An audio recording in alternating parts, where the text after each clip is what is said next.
Good morning everyone, কেমন আছো তোমরা সবাই? আশা করছি সবাই খুব খুব খুব ভালো আছো। তো চলে এসেছি আজকে একটা ডেলি ব্লগ নিয়ে। এটা হচ্ছে আমার পরীক্ষার পরের একটি দিন। তো আজকে সারাদিন বেসিক্যালি কি করেছি না করেছি সেটাই তোমাদের সাথে শেয়ার করব। তো তোমরা ভিডিওটা ফার্স্ট থেকে লাস্ট পর্যন্ত দেখতে থাকো। দেখো, ফার্স্টে ঘুম থেকে উঠেই পর্দাটা সরিয়ে নিয়ে ব্রাশ করতে বসে গেছি। ব্রাশ করে নিচ্ছি ভালোভাবে। দেন ব্রাশ করার পর এক বোতল জল খেয়ে নিচ্ছি, কারণ আমি গতকাল রাতে চিয়া সিড ভেজাইনি, মানে ইচ্ছাকৃতভাবেই ভেজাইনি আর কি। তো তারপরে বোন উঠে ব্রাশ করে নিল, আর মা এদিকে রাখি মামির সাথে ফোনে কথা বলতে বলতে আলু তরকারি বানাচ্ছিল। আর দেখতে পাচ্ছ তো কি সুন্দর এক চুটকিতে অগোছালো সোফাটা গোছানো হয়ে গেল। কি সুন্দর!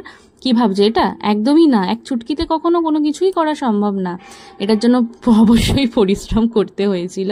তো আমি আর বোন দুজনে মিলে ভালোভাবে সমস্ত কালকের কেচে, মানে গতকালের কেচে রাখা সমস্ত জামাকাপড় সুন্দর করে অর্গানাইজ করে নিলাম। যেটা যেখানে থাকে বোনকে বলে দিলাম ওখানে রাখতে, আমিও কিছুটা করলাম। যাই হোক, দুজনে মিলে সবটা গুছিয়ে নিলাম। তো এখানে গোছানো প্রায় কমপ্লিট হয়ে গেছে। দেন মায়ের রুটি তরকারিও করা হয়ে গেছে, সঙ্গে আবার আমও দিয়েছিল।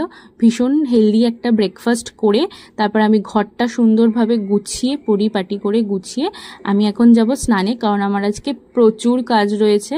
এতদিন পরীক্ষা থাকাকালীন আমি মানে ঠাকুরকে ঠিকমতো পুজো দিতে পারিনি, বা হচ্ছে মানে ঠাকুরের বিছানার চাদর চেঞ্জ করা বা ঠিক করে ঠাকুরের জায়গাটা গোছানো, এগুলো আমি কিছু করতে পারিনি।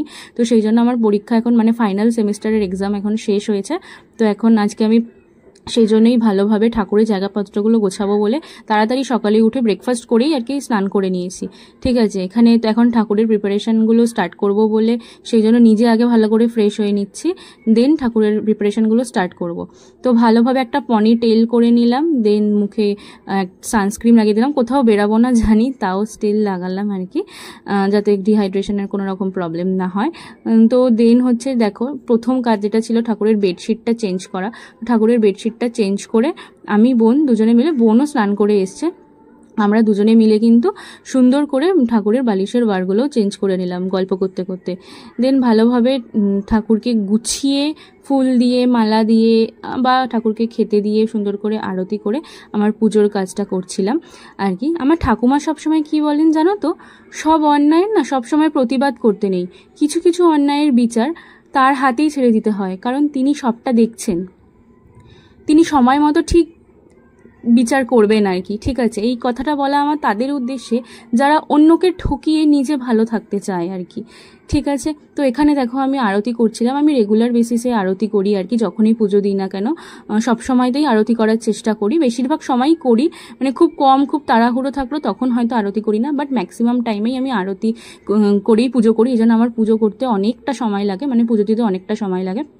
তো দিন পুজো টুজো দিয়ে উঠে পড়েছি, এখন একদম ফ্রেশ আমি, আর কোনো কাজই নেই বলতে গেলে আমার, কারণ এখন তো পড়া নেই আর কি, পরীক্ষা শেষ মানে বুঝতেই পারছো পড়া নেই এখন। তো তারপরে মা দিদাকে ডেকেছিল নাইটি নেওয়ার জন্য আর কি, মা দিদাকে নাইটি কিনে দিচ্ছিল একটা আন্টির থেকে। তো দিদা পছন্দ করছিল, তো আমি সেই ফাঁকে ক্লিপ করেছিলাম। আর তার কিছুক্ষণ পরেই রাখি মামি এসছে আর কি মায়ের সাথে গল্প করতে। তো এসেই আমার বোনকে আদর করছে, আমার বোনের জান আমার রাখি মামি, আমার রাখি মামি জান, আমার বোন ছোট মেয়ে বলে কথা, ভীষণ ভালোবাসে বোনকে, শুধু বোনকে না আমাদের সকলকেই ভীষণ ভালোবাসে। দেন আজকে দুপুরের মেনুতে ছিল ভাত আর আমার ফেভারিট উচ্ছে ভাজা, যেটা ছাড়া আমার লাঞ্চটা ইনকমপ্লিট হয়ে যায়, আর মাছের ঝোল ডাল আর কি।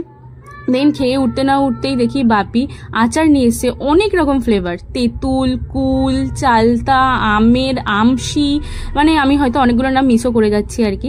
আমরা চারজনই আচার খেতে ভালোবাসি বলে বাপি সবার জন্য আচার নিয়ে এসছে আর কি। আর তারপরে আমি বিকেলে উঠে ফ্রেশ হচ্ছিলাম আর কি, মানে পড়াবো বলে, তখন দিকে আমার একটা স্টুডেন্ট চলে এসছে, অলরেডি আগেই চলে এসেছিলো কিছুক্ষণ। তো এসে আমাকে ফিসটা দিল, সেই সময় ভিডিওটা অন ছিল বলে তাই ক্যাপচারটা করা হয়েছে। যাই হোক, তো দেন আমি একদম জল ঠল খেয়ে ফ্রেশ হয়ে নিলাম। তারপরে হচ্ছে ড্রেস চেঞ্জ করে সন্ধেবেলাতেও আমি আরতি করি, দুবেলাতেই আমি আরতি করি, সন্ধেবেলাতেও পুজো দিয়ে দিলাম। তারপরে পুজো দিয়ে উঠে মানে দেখি যে আমার সব স্টুডেন্টরা চলে এসেছে। ওদের আজকে বেসিক্যালি আমি পরীক্ষা নিচ্ছি, আমার পরীক্ষা থাকার জন্য আমি 14 দিন ওদের পড়াইনি, যদিও অ্যাডভান্স সেগুলো পড়িয়ে দিয়েছিলাম আগে। তো ওরা সবাই পরীক্ষা দিতে বসে পড়তে, সবাইকে কোশ্চেন দিয়ে দিয়েছি আমি ইন্ডিভিজুয়ালি, তো সবাই পরীক্ষা দিচ্ছিল। এখানে সবার হয়ে গেছে, আর আরুষি একটু দেরি করে এসেছিল বলে আরুষি হচ্ছে একটু সময় লেগেছিল। তো যাই হোক, সবাইকে পড়িয়ে ঠরিয়ে নিয়ে দেন এখন বাজে প্রায় 8টা 10-15 মতো, আমি আর বোন রেডি হয়ে পড়েছি। এখন যাব হচ্ছে দোকানে, আমি যাব দোকানে আর বোন যাবে হচ্ছে মানির বাড়িতে। ঠিক আছে, তো এখানে যেতে যেতে দেখি রাখি মামি এখানে কুর্তি দেখছিল, তো আমি সেই জন্য আমিও গেছিলাম দেখতে। তো আমার এইটা ভীষণ পছন্দ হয়েছিল আর কি। যাই হোক নিইনি। তো তারপরে দোকানে চলে এসেছি। দোকানে এসে আমাদের দোকানের কাছাকাছি একটা দোকানে না এখানে সয়াবিনের পকোড়া পাওয়া যায়, এত সুন্দর খেতে, আমি এখন রেগুলারই খাচ্ছি বলতে গেলে প্রায়। তারপরে তো সেই সয়াবিনের পকোড়া খাওয়ার পরে চলে এসছে হচ্ছে দোকানে। আর সয়াবিন ভীষণ হেলদি তোমরা জানো, তো তোমরাও কিন্তু ট্রাই করতে পারো। যাই হোক, তো তারপরে দেখি আঙ্কেল এখানে চাউমিন বানাচ্ছিল। তারপর আমি বোনকে মানির বাড়ি দিতে গেছিলাম, আর আমি মানির বাড়ি গেলেই আদি আমায় জড়িয়ে ধরবে না, আদর করবে না, এটা তো হতেই পারে না। দিদিভাইকে দেখলেই একদম কত আদর করছে দেখো, মানে দিদিভাইকেও এত ভালোবাসে। দিদিভাই গেলেই দিদিভাইকে একদম জড়িয়ে ধরবে, ছাড়বে না, যেতে দেবে না, দিদিভাইকে বলবে থাকো এখানে। তো আমি বোনকে দিয়ে আদিকে আদর ঠাদর করে তিতলির সাথে একটু গল্প করে দোকানে চলে এসেছি। এখন প্রায় 10:30 মতো বাজে, রাস্তাঘাট কিছুটা হলেও ফাঁকা হয়েছে আর কি। তো আমি বসেছিলাম আইসক্রিমের দোকানে। তো তারপরে হচ্ছে বাড়ি আসবো বলে, তখন বাড়ি আসিনি, তারপরে 11টা 11:30 মতো বাড়ি এসেছি। এসে মা বললো যে আজকে বিরিয়ানি খেতে, আমাকে বিরিয়ানিটা আজকে এত দারুণ হয়েছে, মা বললো তুই আজকে বিরিয়ানিটা খা আর কি। তো আমি বিরিয়ানি নিয়ে এসেছিলাম দোকান থেকে, তো মা বেড়ে দিল আর কি বিরিয়ানি, আর একটা মিষ্টি খেলাম। তারপরে কালকে সকালের জন্য চিয়া সিড ভিজিয়ে নিলাম এবং ঠাকুরকে প্রণাম করে আজকে দিনটা শেষ করতে যাচ্ছিলাম। তখনই দেখি কি আমার বোন ড্রয়িং করতে বসেছে, ও আলপনা আঁকছে, ও ড্রয়িং করতে ভীষণ ভালোবাসে। তো আমাকে বলছিল যে ওর বইতে একটা কি ছোট ছবি দেখেছে, সেখান থেকে ওটাকে ড্রয়িং করা, রিক্রিয়েট করার চেষ্টা করছে আর কি। তো যাই হোক, ও আঁকতে থাকুক আর আমি শুয়ে পড়ি। বাই। কেমন লাগলো ভিডিওটা তোমরা কিন্তু